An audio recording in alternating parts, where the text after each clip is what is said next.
Welcome to another edition of Notes from Erin. I'm so excited to have a guest on today. I have ReShonda Tate on, who wrote one of my new favorite books, With Love from Harlem. I read this a few weeks ago, and I feel like I've been talking about it to everyone, so I'm really excited to chat with you today. Well, thank you so much. Thank you for having me. Perfect. One of the questions I like to ask first is what is something or one of your first memories of being a reader?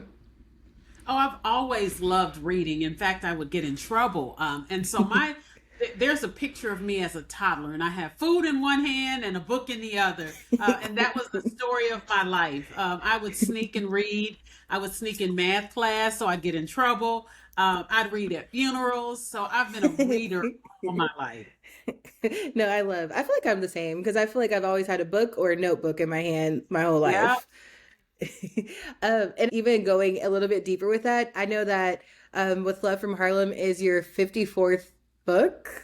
Yes. So for you, how do you find so much creativity to write so many books? Because I feel like I can't, like, even if I'm writing something short, I could think of something for a second, but that's a lot. It is. Well, so it includes teen books. I used to write for teenagers. I have a line of books for Hmm. teens, so that includes those. But I have this active imagination, always have, and then I get inspiration from all around me. So I'll be sitting in Starbucks working, and you come in for your morning latte and have no idea you were the inspiration for a serial killer in my novel. No, I love that. Yeah, I can see that because I think too, like sometimes when you see people, I try to like put together like storylines about them, but I don't know if I could actually like write a full book. So I'm jealous of that skill. Yeah, uh, I mean, yeah, you probably could. You just get that you commit to it. That's the hardest part, committing to it. mhm. No, I could see that. Let's go into With Love from Harlem. One of the questions I have before we get started also is this is historical fiction. So I like when you write historical fiction, there's obviously like a legacy of someone that you have to hold clear, but then you're Mhm. also imagining a storyline around them. So for you, like typically, what is the process for how you get started writing about these people and then also adding in the secondary characters as well, too? Right. So I lay the foundation with facts. Hmm. That's what historical fiction is with me. I use real events as anchors while imagining the private conversations that happen behind closed doors. So the fiction comes in filling in the blanks. But I Hmm. generally, the majority of the story are all that's all the facts, and that's what the foundation of it is. No, and I think that's one of the things I really loved about reading With Love from Harlem. So, for people who haven't read it first, could you give them like a quick synopsis of the story? Yes, it is a historical novel about Hazel Scott, who was one of the most brilliant and groundbreaking entertainers of the 20th century, and her high profile, deeply complicated marriage to Congressman Adam Clayton Powell Jr. Now, he was known as the King of Harlem, and the book is set against the backdrop of 1940s and 50s Harlem and explores what happens when two ambitious, larger than life black icons collide at the height of their power. You know, Hazel was a musical prodigy, a glamorous star, and a political force who refused to perform for segregated audiences. Hmm. And so this story at its heart is about fame, love, ambition, and sacrifice. And it asks what it costs to be a trailblazer when the world is applauding your talent, but still trying to control your voice. No, I love that. And I feel like that comes across because, like I said, like I read this book, I think I read it in like a day. So I started it in the morning on Saturday. I finished it on Sunday because I could not stop reading it. And I've told everyone. I think my stepmom is reading it right now. And then my dad was really, he was like, oh, Adam, because the building in Harlem. So like he had the knowledge from that aspect. For one, like what made you want to start this book about Hazel? Like I know you wrote it. I mean, I know you kind of learned about her story more from another book that you're writing too, but what was it about her story? So it was I was attracted to her because my previous story was on Hattie McDaniel, and Hattie tried to change the world through enduring, getting along. Hazel was the complete opposite. She wanted to change the world by defiance. She's like, the Yes. world's gonna adapt to what's right. And so it was two different women taking two different approaches to changing the world, and I really like that about them because there's room in this world for both types of people. Mhm. No, and I think that's one of the things I really loved about Hazel as I was reading, and I was just taking notes from different things that she had going on. I really appreciated that. I felt like she stood up for everything, like even to the point, even like on the movie set with the women and the clothes. Like I felt like Mhm. she was very outspoken in that way, which I really appreciated. Yes. You know, she used a voice, and remember, she was only 23 when she stood up for those women. And so Hmm. she could have very well took her money, sat out to the side, and looked pretty, but she realized that she had a voice, and she Yeah. used No, and I think that's also a thing that's kind of different that you could see now. I feel like she was not afraid to stand up and use her voice, but I feel like sometimes we don't see that in our current world. So I thought it was really interesting to see that contrast. it. Right, right. No. And then also going to Hazel and her being a jazz prodigy, I think so much of her story got lost. Like I think I've seen photos of her, but I never really knew in detail her story. So what are some of the things that like I guess you document a lot of it, but like what were some of your favorite parts of writing her story as well? You know, that's one of the reasons why I felt like her story needed to be known, because she should be Hmm. a household name, and the fact that Hmm. she isn't tells you everything about how history treats Black women. She was one of the most gifted musicians of her generation. She was the first Black person to host a national television show. She was commanding stages, reshaping classical music, starring in films, and she earned $100,000 a year at her peak at a time when most Black Wow. women couldn't even walk through the front door. Hmm. So I really love that, and learning about how she refused to play these stereotypical roles, and she refused to be quiet. And then her Hmm. legacy was erased, mainly because of the Red Scare and deeming her a communist. And so I Yeah. wanted to write her back into history. No, and I think you did a beautiful job at writing it in because I feel like I got to know a lot about her. And I also feel like one of the things that I really enjoyed is that you wrote it in a way that I still felt like I needed to go research and learn more. So I have all these notes of things that I wanted to like go read more about. Mhm. So I think you just did a really great job at telling her story and showing the importance of who she was. Yes, well, thank you. That was the intention, because one of the things I'm shocked as I'm going around is the number of people that have not only never heard of Hazel Scott, but never even heard of Adam Clayton Powell Jr. And people are Hmm. saying, I read this and I am Googling, I'm going down rabbit holes trying to learn Yeah. more. And that tells me my job is effective, because I want to entertain but also educate. No, and I think you did. Like, if you were to see my notebook of notes that I was taking as I was reading, I have like pages of them because I was like, I need to go do some research. And going into her love story with Adam, I think like reading their love story from the beginning to the end, there was a part in the beginning when she first met him and he kissed the palm of her hand and I thought that that was so romantic.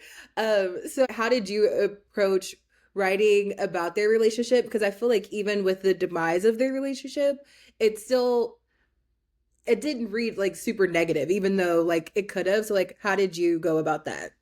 Yeah, I wanted to show, because he was married, and so that I was side eyeing her in the beginning, but I wanted to show how this powerful, good looking 6'4" man wanted her, pursued her until he got her. I mean, and he Hmm. did little things that I could see why she fell for him. I mean, she mentioned the Blind Tom being her one of her favorite artists, and then he goes and finds the sheet music. So little Hmm. things that just pull a woman in, and that's what I wanted to show. That and even though their relationship fell apart, Hazel still took the high road with him publicly.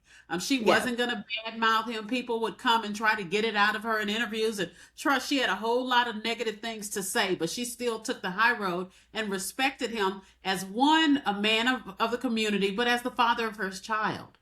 Mhm. No, I liked that. And I liked their like I thought the beginning of their relationship when it was started, I was like, "Oh, this is so sweet." And I could see like how you said like how he had charisma because I think even Mhm. seeing like the contrast of him and then Lee, who was the other man that she was dating before, I could see how he could pull her in. Yeah. And I think another thing about their relationship that I thought was I liked that meeting where she had saw Isabel and Isabel had said like God will never bless a mess. That was something that I wrote. Just I thought that was a good line. Yes, that's a good one. And then also thinking of her relationship as well with Adam and some of the other people who she met in between. Like I know there was the young Quincy Jones, there was Langston Hughes, there was James Baldwin. Like how did you bring in all of these secondary characters? Because I think one that I really loved also was her relationship with Billie Holiday. You know, they are icons to us, but to Hazel, they were family and friends. So as I Mm-hmm. was discovering this, I was like, wow, you know, I didn't know she had all of these connections. Yeah. And so I did research to make sure I had their stories right. So I spent time researching Billy. I read her autobiography. I read Langston Hughes, James Baldwin, read all of their information so that I could tell their complete story as well, even though it was just part of her life. But it that those were family and friends, and that was all part of what Harlem was. Yeah. No, and I think the way that you wrote about her relationship specifically also with like Billie Holiday, I think there's such a sadness in Billie's story, but I think even the way that she always tried to like make sure she was supporting her and around her, I thought like while the love story was Adam and Hazel, I thought that that was kind of like another love story or like a friendship story weaved in there too as well. And that's what I loved about this. I love showing a different side of Billy. We know the tragic side of Hmm. Billie Holiday, and I wanted to show the sister friend side. I love that. And with Love from Harlem to me is overall, it's a love letter to Harlem, but not in the romanticized way people sometimes expect. It's a letter that shows Harlem, the Harlem that built genius under pressure, that Hmm. created brilliance in the face of restriction. They gave us artists, activists, intellectuals, and dreamers who refused to shrink.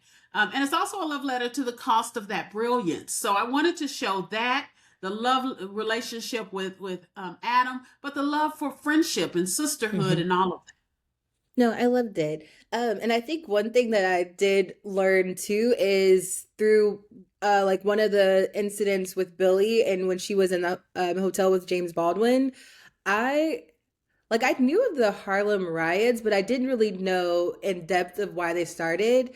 I thought the way that you told that story with the real like about the catalyst for that, that was such a interesting story to weave through. Yeah, I wanted to. I love giving these history lessons without saying, Hmm. here's the history lessons. This happened, this Hmm. happened. So I wanted to weave in because there were real people that were affected by that and real people at the center of that. And so I wanted to weave that into their story. Hmm. No, I thought that was really great because that was also something that I wrote down, and I wrote down some of the stuff that happened with Billy that I didn't know about. So like, I just thought that that was great. And I guess like for you, because Harlem is a place that has so many creatives, like you mentioned, like what do you think it is about Harlem that makes it such an interesting place to write about or like a story to tell? Because you know it's Harlem, but Harlem was like the catalyst for across the country. It was a sanctuary, a stage, and sometimes a battlefield. And I think that it kind of symbolizes what Black excellence could be. It was like the cultural epicenter where Black Hmm. creativity could flourish. And so that's why I wanted the story centered there, just to show that Black excellence that spread out across the country, but was again at that epicenter there in Harlem. No, I love that because I'm from the Bay Area, so we have like the Fillmore, which is like the Harlem of the West Coast. But I Hmm. like Harlem is one of my favorite places to like read about. Even like if I were to like plant myself in another time period, I feel like that's where I would want to go during the Harlem Renaissance as well. And then also, I think another thing that I was thinking about as well. So like when Hazel's show got cut off the air, she had went to Paris and kind of used that as her place to like exile and find her creativity. I think like I was thinking about like exile and creativity and where you could go. Like I think I one question I had was, did you draw any parallels to what Black women are navigating today when you were writing her, like writing about that as well? Yeah, it's about trying to find a place, Hmm. and that's what we see. There is a an increase now in expatriates, with women leaving, Black women leaving the country, trying to find a place where they fit in. And so, for a while, that was what Paris was to so many of Hmm. these artists, especially the vocal ones, because their voices weren't appreciated in America, and Yeah. they were welcomed in Paris. Yeah, because I think I was also thinking too, like, especially the time that we're living in now, I wonder if we'll see like where creatives and women and Black women and writers where they'll end up, because it could be not here either. Like, Yeah. I can't think of another place, but and then one other question also with Paris and with her show, like with her being the first Black woman to have her own syndicated show, like what do you think she would think of the entertainment landscape now? Yeah, so she would definitely, and I got inside her head extensively in my research, so I feel like I'm qualified to answer this question. I think that she would be proud that her story is finally being told. She might not love all her business being out there, but one of the things I learned in my research is she didn't want pity. She didn't want to be framed as broken or defeated. She wanted to be seen as strong. But she'd appreciate that I told the truth. She might side eye me a little because she was glamorous, but she was also private. But at the end of the day, I believe that she would want the world to know that she existed and that she mattered. And she would tell artists, stop asking for permission to be bold. She would tell them, in my opinion, to own their power, own their voice, and understand that talent without conviction is just performance. That's a bar. That is true. Uh, and then if you had to tell people maybe like a spill as to why they should read this book, and also like what a takeaway for like a takeaway that they should take away from the book, like what would those things be? If I had to ask or say what the takeaway would be, it would really be I want them to walk away feeling like Hazel Scott wasn't simply entertaining America, she was carrying America even when it didn't deserve her. I want people to feel a deep respect for her resilience and her courage because she lived in a world that celebrated her talent but tried to control her womanhood. She was Mhm. glamorous, yes, but she was also exhausted. She was adored but also scrutinized. She was applauded but still punished for refusing to be acceptable. So I want people to see her as not just this glamorous facade, but a daughter, a friend, a wife, a mother, a woman who had to make impossible choices between love and self preservation, between family and fame, and between public greatness and private peace. And then, basically, I want readers to feel a sense of debt. We owe Hazel Scott our attention and our remembrance. Mhm. No, I think I left with that, and I think I also left with a level of pride because I think also like as a Black woman and learning her story, I think even though I didn't really know her story before, I think when I left it, I was really like prideful of her, proud of the work that she had did. Yeah, definitely. And then to close, since this is Black History Month and you are an author, maybe if you could say, like, if you had maybe like a favorite Black author, and then maybe like your favorite book aside from books that you've written that you think people should read. I'm an avid reader. I love reading. I love discovering new authors. I love reading Hmm. established authors. Currently reading Keeper of Lost Children by Oh, Sadiqa yeah. Johnson. Hmm. Excellent, excellent book. And then on my list next is Ken by Tahari Jones. Both are great. And then last question also is, since this is your 54th book, are you currently in the process of your 55th book? I am. I am actually writing. It's called Daughters of the Steel right now. They probably will change the name, but it is about the bootlegging industry. I did not realize until my Oh, wow. research that women were the foundation for bootlegging and moonshine because they were building this quiet and strong network to provide for their families. And so I was fascinated by that, and that's the story I'm currently working on. Oh, that would be so interesting. Yeah. Perfect. Well, yay. Well, thank you so much. Okay, sounds good. Sounds good. Thank you so much for having me.